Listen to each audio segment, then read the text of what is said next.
রাতারাতি এই জেনারেশনটা কিভাবে পরিবর্তন হয়ে গেল তা কি ঠিক, তাই না ভাই? একটু চিন্তা করে দেখেছেন এই জেনারেশনটা রাতারাতি কিভাবে পরিবর্তন হয়ে গেল। আগে মানুষ বলতো বাঙালি জাতির দ্বারা কিচ্ছু হবে না, বাঙালি জাতি কিচ্ছু পারে না, বোকা জাতি, গরিব জাতি। আবার কিছু লোকেরা বইলে গেছে যে বাঙালি জাতি অনেক উন্নত একটি জাতি। ঠিক সেটার প্রমাণটা পাইলাম। তো রাতারাতি একটা জেনারেশন পরিবর্তন হয়ে গেল। দেখেন এই যে কয়টা দিন ধরে কোনো একটা লোকে ঠিক মতো না খাওয়া দাওয়া নাই। আর যেহেতু আপনার ফেসবুকে ভিডিওটা দেখতেছেন কিংবা ইউটিউবে ভিডিওটা দেখতেছেন, তো ফেসবুকে ইউটিউব নিয়ে বলি, এই যে এই কয়টা দিন ফেসবুকে কেউ কিছু পোস্ট করতেছে না, শুধু নিজের দেশের অধিকারের জন্য ফেসবুকে পোস্ট করতেছে। তারপর কেউ কোনো রকম স্টোরি দিতেছে না, প্রিয়জন স্টোরি দিতেছে না, কিংবা কেউ শেখা খাইছে কি না এটা করতেছে না। সবাই নিজের দেশের সমস্যাগুলো তুলে ধরতেছে, নিজের দাবিগুলো তুলে ধরতেছে, নিজের দেশের সংস্কারের কাজ করতেছে। আর দেখেন কত ধরনের কত কিছু আছে, সেগুলো নিয়ে কোনো মাথা ব্যথা নাই। কোন জায়গায় কোন সিনেমা রিলিজ হইলো, কোন নায়িকা এটা করলো, কোন নায়িকা ওইটা করলো, বাহিরের দেশের নায়ক নায়িকারা কী করলো, সেসব নিয়ে মাথা ব্যথা নাই। শুধু নিজের দেশের সংস্কারের জন্য, নিজের দেশেরকে সুন্দরভাবে গুছানোর চিন্তাটা।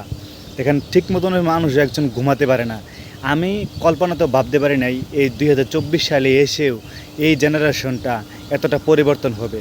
কিন্তু ভাই আমরা গার্মেন্টসে চাকরি করি, আমরাও কিন্তু সেটাই সবসময় চিন্তা থাকে, আমাদের কাজ করতে হয়, কারণ আমাদের বিদেশি বায়ারগুলো হাতছাড়া হয়ে যাবে, এজন্য কাজ করতে হইতাছে।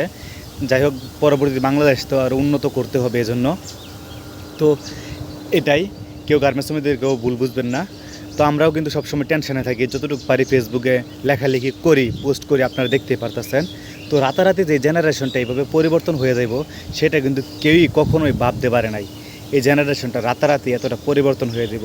কেউ হিস্ট্রি দিতেছে না, কারো কোনো কিছু নিয়ে মাথা ব্যথা নেই, কেউ পড়তেও বসতেছে না, কিছু না।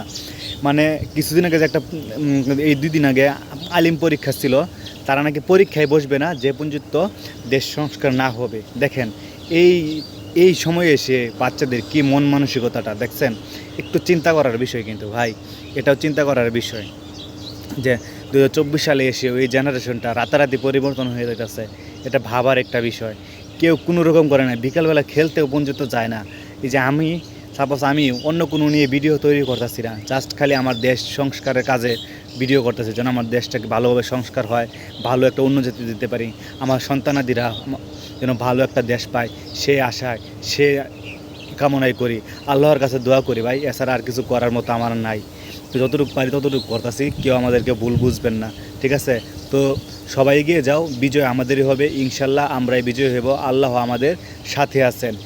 দেশের 17 কোটি মানুষ, আর এর থেকে কিছু আওয়ামী লীগের কিছু লোকজন বাদ দিয়া প্রায় 17 কোটি মানুষ আর ছাত্রদের পাশে আছে, ছাত্রদের জন্য দোয়া করতেছে, এবং উপরওয়ালা আমাদের সাথে আছে। ইনশাল্লাহ আমরাই জয়ী হব।